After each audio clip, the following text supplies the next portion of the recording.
What's up, everybody? Welcome back to One More Guitar. Thank you for watching. I'm Kyle, and today we're going to wrap up the series on affordable Gibsons versus expensive Epiphones.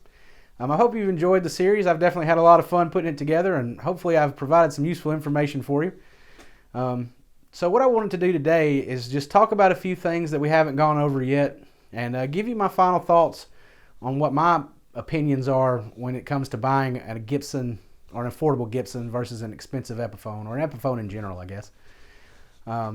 So what I'm going to talk about today is, first we're going to look at resale value. We're just going to talk about that very briefly though, because in today's market pretty much everything's holding its value. So another thing I want to do is, I had some footage of comparing the Burstbuckers that are in the 59 with the Burstbuckers that are in my Flying V to see if there was any difference there. You know, just to kind of compare the same pickups in an Epiphone versus a Gibson. So I'm going to try to throw that in and you know, show you that real quick, because I missed it on the last video. Then what I want to do is just go over the comments that you guys have left over the last 3 videos, because you've made some really good points and brought up some things that I forgot to mention or didn't even think about. So we're going to go over that and talk about that a little bit. I think that should be pretty fun. And then the last thing I'm going to do is just, you know, tell you what my thoughts are on affordable Gibson versus expensive Epiphone. So I'll let you know where I stand and when I think I would buy a Gibson versus a Epiphone and stuff like that. So let's get going.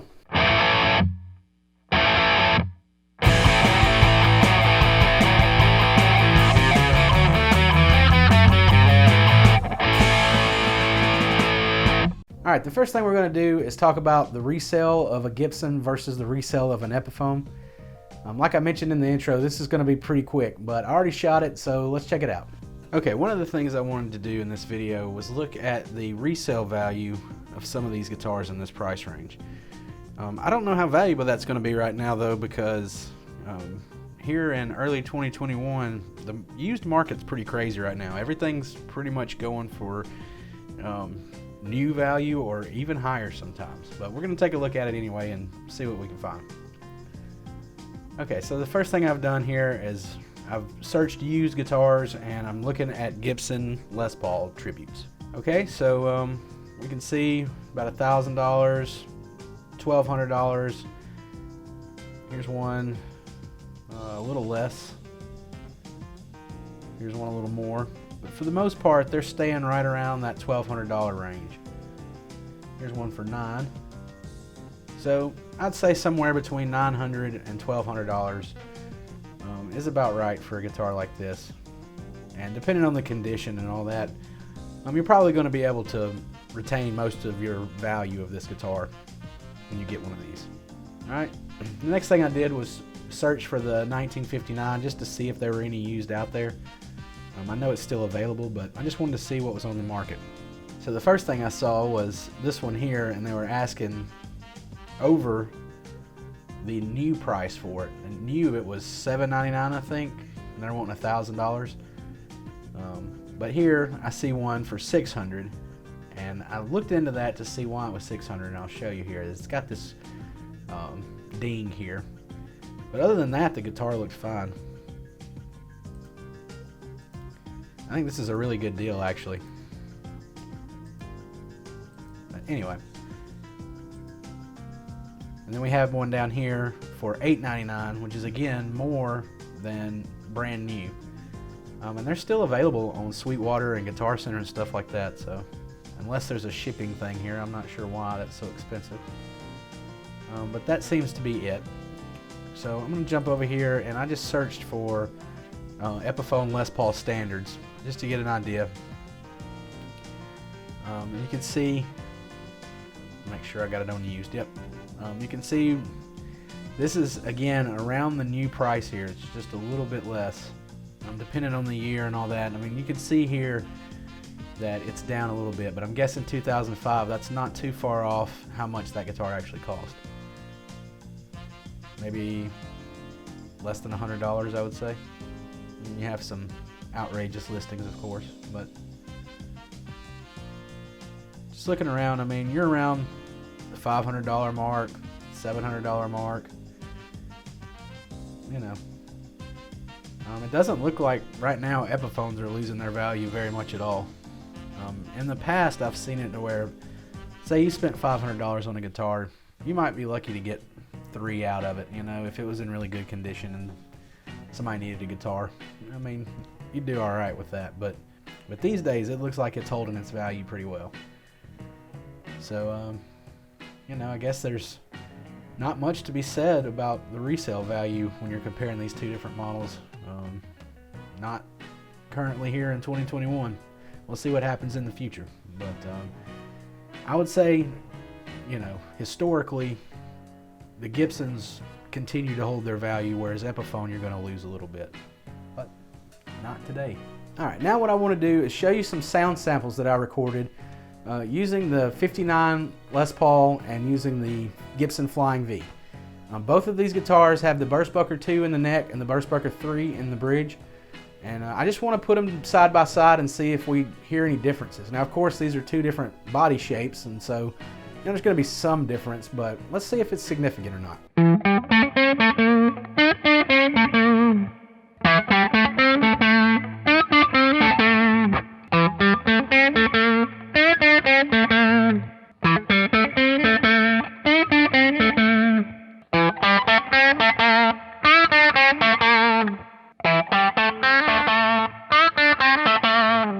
Alright, after listening back to the sound samples between those two guitars, I think that the Gibson sounds a little better.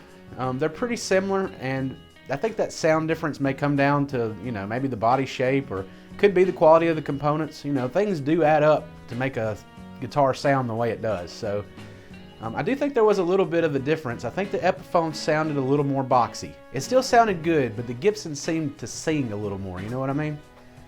So I thought that was pretty interesting. Alright, the next thing I want to do is talk about all the comments you've left on the videos. Y'all have made some really good points, brought up some interesting stuff, and I really want to thank everybody that's participated in this and everybody that's been watching the videos. You know, your insights have helped me as well. So let's go over some of these and see what you had to say about it.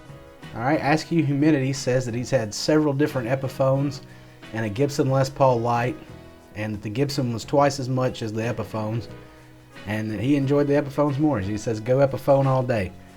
And you know, says, try it for yourself, right? As everybody should. But just an example of somebody who preferred their Epiphone experience over a Gibson. On the other side, ELW says that he has the Joe Bonamassa Norm Burst and a Gibson Les Paul Tribute, and he wanted to love the Epi, but the Gibson's better. It sucks when that's the feeling, but sometimes that's the way it works. I wanted to share those two comments because I think they're good examples of people's real experience of buying Epiphones and Gibsons in this price range. Next, I wanted to share DM's story if you missed it. I thought this was really cool. He said when he was a kid, about 7 or 8, he saw a Ventures Moserite guitar and really wanted it. First of all, I love the Ventures and love those Moserite guitars. But he said they didn't have one left-handed and his parents weren't going to buy him one anyway. And then he heard about a company called Gibson who made a left-handed Les Paul. And he's wanted one ever since, and he finally got one. So congratulations, DM, for that. But you know, there's two things I want to say about this. First of all, I never mentioned the left-handed availability, but that's something else you may want to take into consideration when you're looking at these guitars. I think these days you're going to have some option, but you're definitely going to have more options than Epiphone, I think, in the price range. And the other thing is that you know, if it's your dream guitar, if it's something that you really want, I say save for the Gibson if you can, because you're really going to love it. And I think that if you get the Epiphone, there's a good chance that you're still going to want to get that Gibson. So just something to mention there. And thank you, DM, for sharing that story. Next, I want to talk about something that Christopher Fox mentioned here that I didn't mention, or you know, it didn't really come up. But you know, if you're here in the United States, buying a Gibson is supporting American companies, and I know that we're on a worldwide platform here, so some people may not care about that, but some people may care, and so, you know, something that you may want to think about. Next, we'll talk about some of the comments on the guitars themselves. Ernest Schultz here says that the Gibson does sound better. He was talking about the SG video where I had played the 490s versus the Alnico Classic Pros. And I agree with you. Those 490s sound a lot better than the Epiphone pickups to me.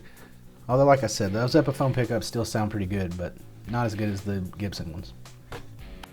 And then after I posted the Les Paul videos, my dad sent me a text saying that he thought the 490s sounded better. And they do sound really good. Alright, the next one's another one from ELW. He's talking about the SG Faded. And he said it wasn't the guitar's fault, that it had bad frets. It's been sitting in the pawn shop and there's no telling how long. And he's right about that. I mean, that's why I wanted to compare some other guitars.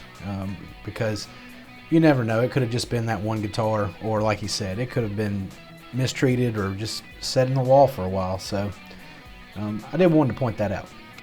Alright, so now I just want to go through a few more relevant comments to the conversation here. Mike from Nashville says that the 2020 Epiphones are the best he's seen, and didn't care what the headstock says. He's got the 59, he's got the TV Yellow Special, a few others as well, and you know, definitely the year for Epiphone. I agree. I think Epiphone in the past year has really pushed it up a notch. I mean, they've been good before, but it's really good now. Next, the Quackman says for $600 you can get an Epiphone standard compared to the $2,500 it cost for the Gibson version of the same thing. And he said for him, he doesn't feel like the Gibson's something that's necessary for him, and he could do something else with that $2,000. So, you know, again, a very valid point there. Alright, I apologize if I'm saying this wrong, but Ustrom says that he has the 59 Epiphone and he likes it more than his standard 60s. Said dialed them in, they both sound similar, but not worth the price difference. Alright, we'll do one more here. Tom Rosa says that the 59 Epiphone may be more Gibson than Epiphone, which is a pretty good point. I wanted to say, you know, you just got to keep an eye out for what comes out, you know, the special models each year. And sometimes you can find stuff like that where you're kind of getting a Gibson in the Epiphone price range. So that was a good point there. So I want to say thanks again for everybody that commented and added their input and experiences.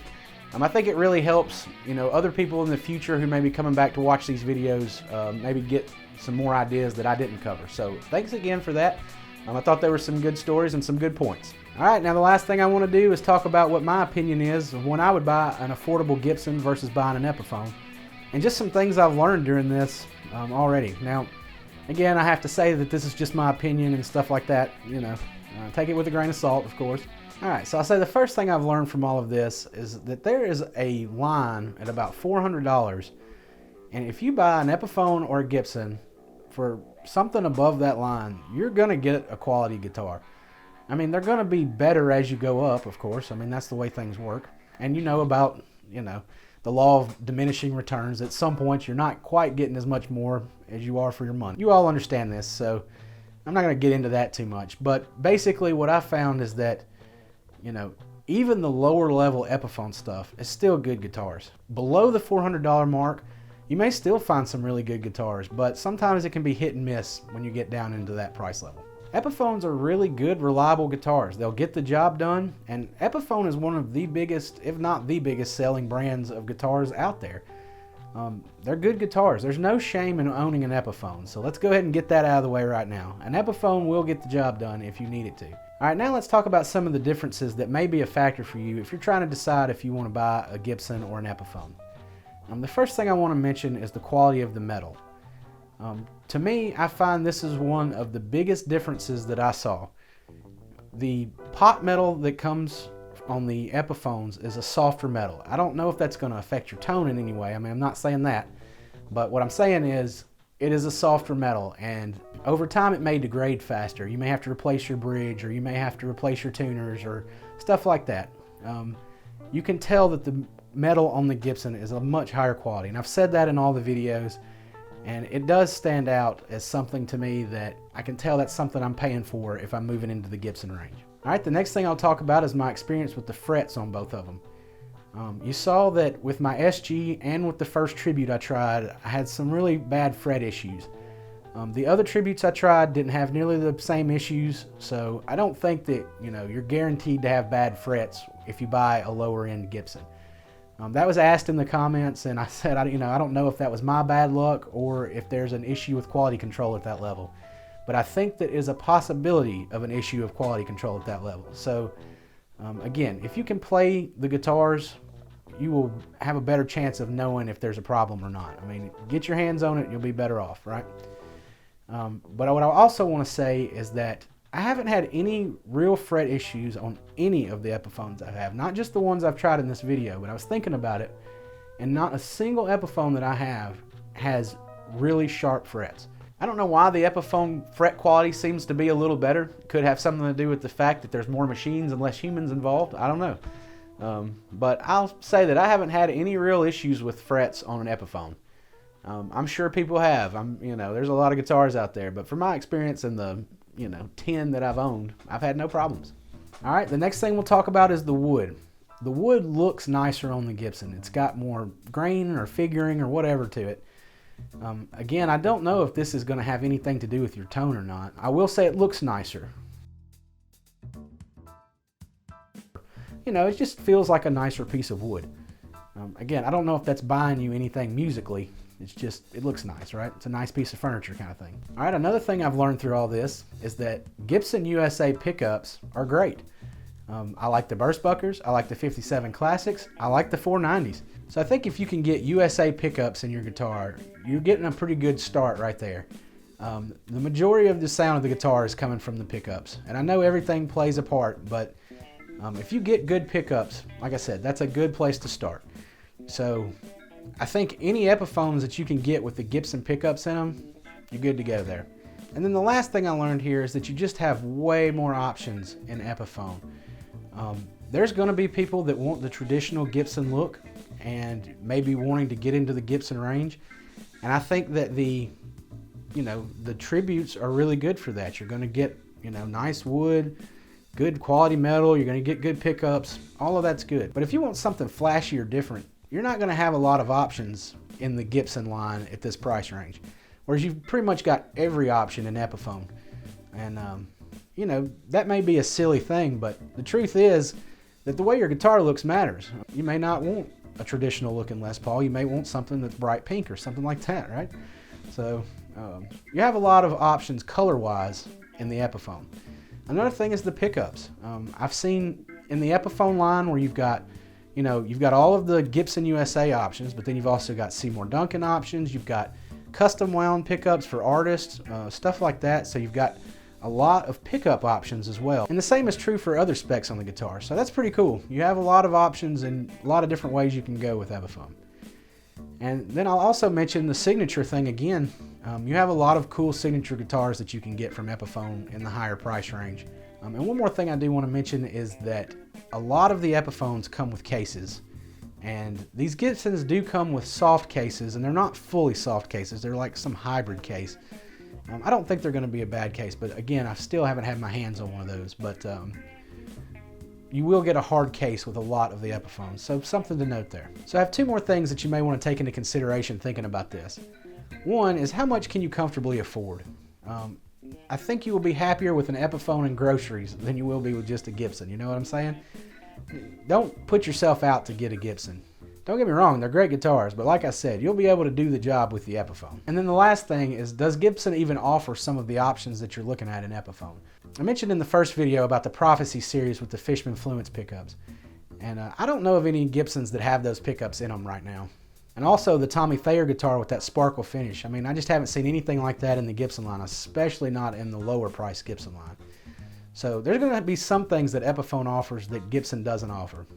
I should also mention, the line of guitars that they have that Gibson doesn't make that are Epiphone only guitars. So just more things to think about there. So in the end, it really comes down to your preferences. And I'll tell you what mine are here. And this is the major disclaimer. These are my opinions, so take it as you will.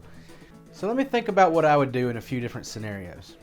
All right, scenario number one. Epiphone has released some cool guitar that I like. It's kind of expensive towards the top of their price range.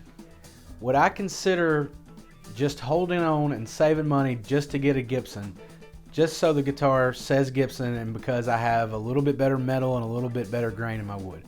No, absolutely not. Because if there's something that speaks to me that comes out that I'm interested in, that's what I want. I'm going to go after that, So that's one scenario for me. So that's what I would do in that case. I'm not saying that's what everybody should do, but that's what I would do. All right, the next scenario I'll talk about, if I really wanted a specific guitar, like I wanted a Les Paul or an SG or whatever. and like that's my dream guitar, like I really want this guitar, in that case I would save if I thought it was feasible, you know. Sometimes it's not feasible, and for myself I would love a custom Les Paul, but you know, that's a lot of money and that's a lot of guitars that I won't get to play, and you know, I could see that for me that's a price point that, you know, I may not be willing to save towards. I'd rather just get some other guitars. So there's definitely a line there. But, you know, if you're looking for, you know, something specific and you really want it, save for it. I would definitely save in that case. All right, scenario number 3 is you're looking just to get into the Gibson line. Yes, I would have no problem buying a Tribute. Those are great guitars. I've said that several times. I really enjoyed the Tributes. So you really got nothing to worry about getting a Tribute, though I will say you may want to play them to make sure the frets are okay, you know, just from my experience. But in that same scenario, if it was me buying an entry-level Gibson, I think I would go ahead and save just a little bit more and try to get to that $1,500 level. There's some really good stuff there. And if you can get to $2,000 to $2,500, obviously, you know, you can get the classics, the studios, to the standards, stuff like that. And so, but I think the Tributes, especially the Les Paul being right there at $1,200, if it was me, and it is me, I guess, I would wait and probably get something else, because if I want a Les Paul, I'm probably going to try to wait until I can get, you know, $2,000 to $2,500. But that's just my opinion, or my taste, you know. And then one more thing I'll mention is I didn't cover the P90 guitars a lot, but I think in the early price range of Gibson, you have some really cool options there too. So that's something else you may want to check out. As far as Epiphone goes, I mean, they're really hot right now. They had a great lineup last year. They've got a great lineup this year. I think they're doing some great stuff. I again would recommend trying to find ones that have a case, that have USA pickups.